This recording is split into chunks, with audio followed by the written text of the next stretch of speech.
नमस्कार मंडळी, आपल्या चॅनलवरती सर्वांचं अगदी मनापासून स्वागत आहे। आज आपण अंडी, लोणी आणि काही साधं साहित्य वापरून मस्त असा मऊ, स्पॉन्जी आणि तोंडात विरघळणारा केक बनवणार आहोत। हा केक इतका मऊ आणि टेस्टी बनतो की एक तुकडा खाल्ल्यानंतर दुसरा तुकडा खाण्याचा मोह अजिबात आवरणार नाहीये। त्या दोघर चॅनल सबस्क्राईब केलं नसेल तर चॅनल सबस्क्राईब करून बाजूची बेल घंटा नक्की क्लिक करा। चला तर मग वेळ न घालवता या मस्त अशा केकला सुरुवात करूया। सर्वात आधी आपण ग्रीसिंग करून घ्यायचं आहे। त्यासाठी काय करायचं आहे, 4 अंड्याचा केक आपण बनवणार आहोत, त्यामुळे त्या साईजचं आपल्याला केकचं भांडं घ्यायचं आहे। तुमच्याकडे जर केकचं भांडं अवेलेबल असेल तर वापरू शकता, पण इथं मी कुकरचं भांडं घेतलेलं आहे। ग्रीसिंगसाठी आपण काय करणार आहोत, भांड्याला तूप लावतोय। सगळ्या भांड्याला साईडने आणि कडेने सगळं असं व्यवस्थित तूप लावून घ्यायचं आहे। म्हणजे काय होतं तर केक बेक झाल्यानंतर व्यवस्थित असा सगळीकडं सुटून येतो। तूप लावल्यानंतर त्याच्यावरती मैदा घालायचा आहे आणि मैदा घालत असताना तो सगळा असा व्यवस्थित पसरून घालायचा आहे। हात न लावता डबा जो सगळा आहे तो असा गोल गोल व्यवस्थित फिरवून घ्यायचा आहे, म्हणजे साईडला पण सगळा असा मैदा लागतो। तर इथे आपलं सगळं डस्टिंग झालेलं आहे। तर आता आपण बटर पेपर घालतोय। त्यासाठी बटर पेपर लावलाच पाहिजे असं काही नाहीये। व्यवस्थित जर त्याला ग्रीसिंग केलं तर बटर पेपरची अजिबात इथे आवश्यकता नाहीये। बटर पेपर घातल्यानंतर थोडासा तुपाचा ब्रश जो आहे तो आपल्याला फक्त त्याच्यावरती फिरवायचा आहे। त्यामुळे बटर पेपर जो आहे तो काय होतो, घट्ट असा बसतो। तर आता आपलं इथं चांगल्या प्रकारे भांड्याचं ग्रीसिंग झालेलं आहे आणि केकचं भांडं सुद्धा आपलं इथं तयार झालेलं आहे। आता केक तयार करण्यासाठी प्रीहीटिंग करणं गरजेचं आहे। तर प्रीहीटिंग केल्यामुळे काय होतं, केकचं बॅटर त्याच्यामध्ये ठेवताच लगेच ते फुलायला सुरुवात होतं। तर त्याच्यासाठीच प्रीहीटिंग करणं गरजेचं आहे। नंतर गॅसवर कढई ठेवलेली आहे। कढईमध्ये थोडासा जाडसर मिठाचा थर दिला आहे। हे मीठ मी खूप वेळा केक बनवण्यासाठी वापरलेलं आहे। आता त्याच्यामध्ये आपण एक प्लेट ठेवणार आहोत आणि त्याच्यावरतीच आपण केकचं भांडं ठेवणार आहोत आणि गॅस चालू करायचा आहे। आता मध्यम गॅसवर आपण हे प्रीहीट करून घेऊया। आता केकचं बॅटर तयार करायला घेऊया। त्यासाठी एका भांड्यात 1 वाटी घरचं लोणी घ्यायचं आहे। लोणीऐवजी तुम्ही तूप घेतलं तरी सुद्धा चालेल आणि यामध्ये आपण 1 वाटी साखर घालतो आहोत। जेव्हा आपण अंडी फोडून घेतो तेव्हा ती 1च वाटी भरतात। 4 अंडी तर त्याचप्रमाणे सगळं घ्यायचं आहे। जेवढी अंडी भरतात तेवढी साखर घ्यायची आहे। म्हणजे केकचं प्रमाण एकदम सोपं आहे, लक्षात राहण्यासारखं आहे। 1 वाटी अंडी म्हणजे 4 अंडी, 1 वाटी साखर, 1 वाटी लोणी आणि 1 वाटी मैदा। त्यामुळे एकदम लक्षात राहण्यासारखं आहे, त्यामुळे चुकायचा प्रश्नच येत नाहीये। आता इथे आपण 5 ते 7 मिनिटं लोणी आणि साखर विस्करच्या मदतीनं फेटून घेणार आहोत। एका हाताने छान एका डायरेक्शननीच भरपूर असं फेटायचं आहे। हे बघा, एकाच डायरेक्शननी छान असं फेटायचं आहे। आता हे बघा, हे अगदी फ्लफी झालेलं आहे। आता आपण या स्टेजला यामध्ये 4 अंडी घालणार आहोत। तर इथे आपण एकूण 4 अंडी घेत आहोत आणि ही अंडी आपण यामध्ये फोडून घालणार आहोत। तर इथे आपण लोणी साखर चांगलं फ्लफी होईपर्यंत फेटून घेतलेलं आहे, एक 5 ते 7 मिनिटं, आणि यानंतर यामध्ये आपण ही 4 अंडी फोडून घालत आहोत। पारंपरिक जुन्या पद्धतीचा अगदी बेसिक असा अंडी, लोणी आणि मैद्याचा केक आपण करत आहोत। तर अंडी फोडल्यानंतर लगेचच आपल्याला यामध्ये इसेन्स घालायचा आहे। तुम्हाला कोणता आवडत असेल तो घाला। तर इथे मी पाव चमचा व्हॅनिला इसेन्स घातलेला आहे।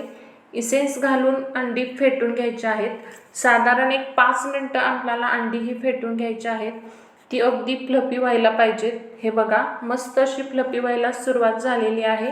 आणि केक करत असताना एक गोष्ट लक्षात ठेवायची की जास्तही ते फेटत बसायचं नाहीये। जो गॅस तयार झालेला असतो ना तो सगळा निघून जातो जास्त फेटल्यामुळे। त्यामुळे पटकन ते फ्लफी झालं की आपल्याला पुढची प्रोसेस करायची आहे। हे सगळं बॅटर इथे तयार झालेलं आहे। तर याच्यामध्ये आता आपल्याला फक्त मैदा आणि बेकिंग पावडर चाळून घालायचे आहे। तर आधी आपण इथे मैदा घालून घेऊया। 1 वाटी इथे मी मैदा घेतलेला आहे आणि मैदा छान असा आपल्याला चाळणीने चाळून घ्यायचा आहे। मैदा घेताना सुद्धा नेहमी लक्षात ठेवायचं की फ्रेश घ्यायचा आहे. जुना मैदा असेल तर केक अजिबात फुगत नाही आहे. त्यामुळे नेहमी फ्रेश मैदा घ्यायचा. आणि लोणी, अंडी, मैदा फ्रीजमध्ये असेल तर ते सगळं नॉर्मल टेम्परेचरला करून घ्यायचं. म्हणजे 2 ते 3 तास सगळं बाहेर काढून ठेवायचं आणि मगच केक करायला घ्यायचा. आता याला आपण काय करूया, चांगलं असं मिक्स करून घेऊयात. मैदा चांगला असा आपल्याला यामध्ये मिक्स करायचा आहे. तर इथे बघा मैदा चांगला असा मिक्स झालेला आहे. आता यामध्ये आपण काय करणार आहोत, 2 चमचे बेकिंग पावडर घालूया. इथे मी 2 चमचे बेकिंग पावडर घेतलेली आहे.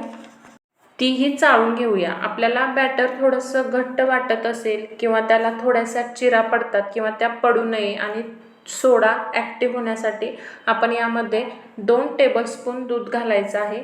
आणि दूध नॉर्मल टेम्परेचरचं थंड दूध घालायचं आहे. दूध घातल्यानंतर 1-2 मिनिट आपल्याला हे सगळं फेटून घ्यायचं आहे. जास्त फेटत बसायचं नाही आहे. आणि हे फेटून घेतल्यानंतर बघा इथे आपलं हे केकचं बॅटर इथे तयार झालेलं आहे. मस्त असं फ्लफी बॅटर तयार झालेलं आहे. ही सगळी प्रोसेस पटकन करायची आहे. बॅटर आपण तयार केलेल्या टीनमध्ये काढून घेऊया. तर इथे हा बॅटर मी बघा सगळं टीनमध्ये काढून घेतलेला आहे.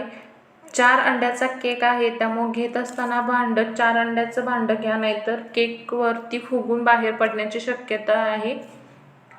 तर याला हलकंसं हाताने आपण सगळं एकसारखं असं टॅप करून घ्यायचं आहे. आणि आपण जी प्रीहीट कढई करून ठेवलेली होती 8 ते 10 मिनटं, ती कढई तापायला ठेवली होती ना, ती छान प्रीहीट झालेली आहे. आता हे भांडं त्याच्यावरती छान असं ठेवून घ्यायचं आहे. आणि याच्यावरती झाकण लावून गॅस एकदम मिडियम करून केक जो आहे तो साधारण 40 ते 45 मिनटं बेक करून घ्यायचा आहे. मध्येच तो अजिबात उघडून बघायचा नाही आहे. 30 मिनटानंतर ज्यावेळेला सुगंध यायला लागतो त्यावेळेलाच उघडायचा. 45 मिनटानंतर केक आपला तयार झालेला आहे. आता आपण बघूया सुरीच्या साहाय्याने. सुरी क्लीन आहे याचा अर्थ केक तयार आहे. पूर्ण थंड झाल्यानंतर आपण तो डिमोल्ड करायचा आहे. कारण जर गरम असताना तुम्ही घाई केली तर खालून तुटण्याची शक्यता असते. त्यामुळे घाई न करता थोडासा कोमट झाल्यानंतर डिमोल्ड करून घेऊया. छान गार झाल्यानंतर हा आपण केक काढून घेतलेला आहे एका डिशमध्ये. मस्त असा छान बेक झालेला आहे, एकदम मस्त. आता हा बटर पेपर जो आहे तो वरचा हळूच आपल्याला काढून घ्यायचा आहे. गडबड अजिबात करायची नाही आहे. हलकासा हळूवार आपल्याला बटर पेपर काढून घ्यायचा आहे. मस्त खरपूस बेक झालेला आहे. सगळ्या बाजूंनी वरून एकसारखा असा बेक झालेला आहे. स्पॉन्जीसुद्धा झालेला दिसतोय. कट पण करून बघूया. ॲक्च्युली तो किती स्पॉन्जी झालेला हे कळेल. त्यामुळे थोडासा वरून खड्डा पडलाय. गॅसवर कदाचित असं होऊ शकतं कारण हीट एकसारखी मिळत नाही, कमी जास्त होते, त्याकडे दुर्लक्ष करा. त्यामुळे आता आपण हा पीस कट करून बघूया.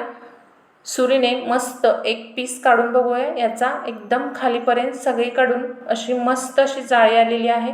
मस्त फुललेला आहे, छान स्पॉन्जी झालेला आहे. जाळी कशी दिसते हे बघा.